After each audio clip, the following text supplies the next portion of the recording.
Team USA about to start playing games that matter in the FIBA World Cup. It's a good time to examine what they're running on offense, since it's the best indicator we have for whether they'll be good enough to win the whole tournament. We've already had some chemistry issues with Anthony Edwards, who is upset that he'll be coming off the bench.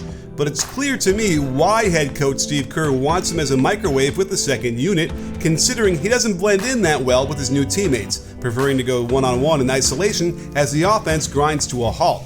The starters run the offense the best, as this opening set against Spain shows us an Iverson cut by Edwards into pistol on the left side. Ingram misses the chance to hit Jaren Jackson Jr. on the roll, so the offense dies, but who needs it when you've got a bulldog like Jalen Brunson to create a shot with this fake spin step-back hop from 15 feet. This was shaping up to be another pistol action, but Brunson decides to keep the handoff and bully his way to a Euro step layup. The roll man in the pick and roll is crucial in FIBA as he helps collapse the weak side defense. Check the pin away first that the cutter rejects, which then turns into get action into a screen and roll. Ingram's man doesn't want to leave him, so Brunson patiently waits for the opening. Because that weak side doesn't help, it's the strong side corner defender who comes over to no avail. A staple of the Warriors' offense under Steve Kerr is a quick flare screen on the wing, which then flows right into an inside pick and roll, where Jalen passes up a wide open 3 to take a contested long 2, but it doesn't matter much with him. Here's a horn set they run with high post initiation. They get inverted pistol by setting the cross screen on the right side into handoff on the left. Because Jackson Jr. doesn't roll hard to the hoop, nothing opens up as the weak side doesn't have to tag him in the lane. Jackson looks to hand off to the right, changes his mind, and lures the help one pass away to get the look from 3. Ant simply can't knock it down.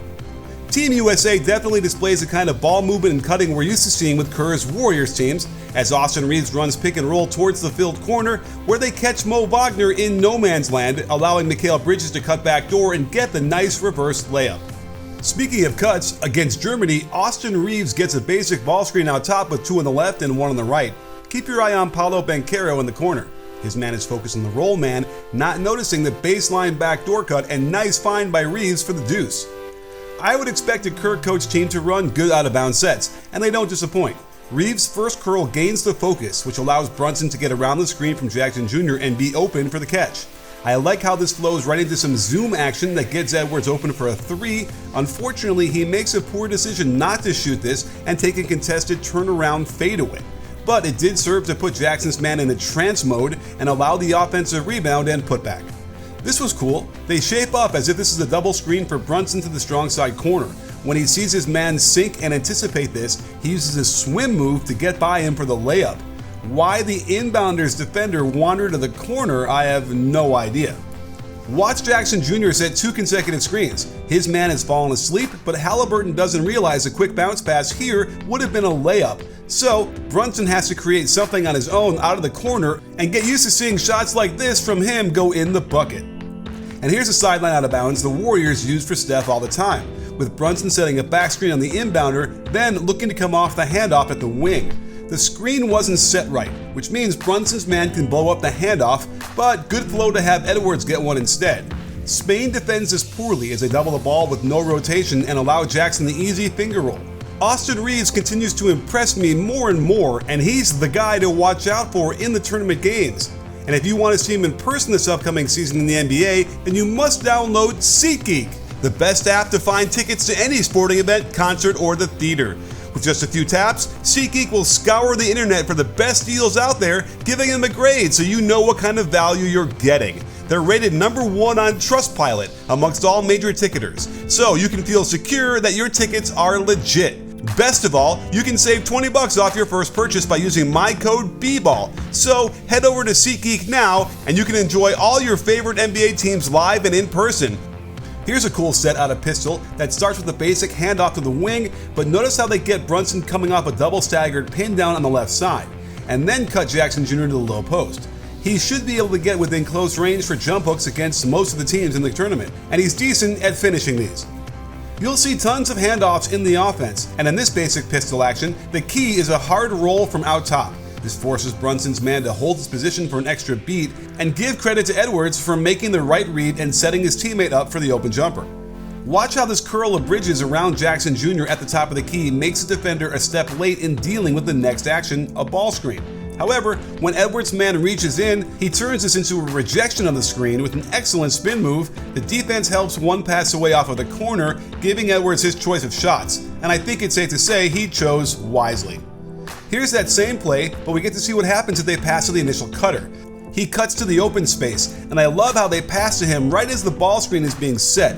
No way his man can keep up, and they get a layup that began to get USA back in the game. Overall, the team defense has been pretty stingy, so expect the Americans to be able to handle most of the teams. But with so much NBA talent out there, particularly on Australia and Canada, it's their offense that will have to come through to pull out a couple of the tournament games. They don't have enough time to develop chemistry, and as a result, they've suffered from some confounding turnover issues. They struggled against Spain for much of the game, as they're a seasoned bunch who aren't intimidated by the Americans. And behind the Wagner brothers and Schroeder, Germany put a real scare into Team USA for almost the whole game before running out of bullets. Before we got to crunch time, Anthony Edwards decided he wanted to play the Kobe role for his team, and it led to some stagnant offense but a huge bucket to cut the lead to 3 midway through the fourth. But in a tie game with 4 minutes to go, instead of getting all the beautiful movement and passing, we get a 13 dribble isolation into the post before it gets kicked out for a contested shot and a major brick. Again, he waves off the ball screen in order to try and do it himself. Without any movement, the defense can load up on him and prevent the penetration. Leave it to Reeves to make a sweet pass on the backdoor cut, and this is a good decision to hit Portis wide open in the corner, but he wasn't up for hitting a clutch 3. Edwards continued to dominate the ball in a stagnant offense, then allows Schroeder to deflect the ball into the backcourt before hurrying into a bad decision with 8 seconds on the shot clock, keeping the Germans alive.